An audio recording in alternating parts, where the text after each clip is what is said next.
Dit is vroegoggend. Dit is in feite nog donker. En 'n gedagte kom by my op. Wat kan ek vandag doen om God trots te maak? Nou, baie mense dink om 'n Christen te wees is om rond te loop en te sê, "Yes, nee, ek is gered. Ek is gered. Ja, en jy, jy's nog nie gered. Nee, jy's nie gered nie.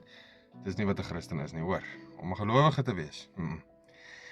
Inteendeel, as jy dit is, 'n gelowige, 'n ware gelowige, gaan dit gewoonlik so deur jou kop. Wat het ek nou alweer aangevang? Alweer verdomp in sonde. Heeltyd. Kan ek net nie ophou nie, kan die sonde my net nie uitblos nie. Nou ja, dit gebeur baie.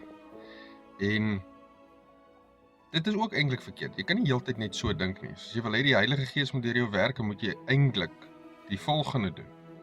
So onthou nou elke keer wanneer jy voel jy pleeg sonde of jy voel jy is op pad soontoe, sê vir jouself hierdie: hoe kan ek vandag die Here verheerlik?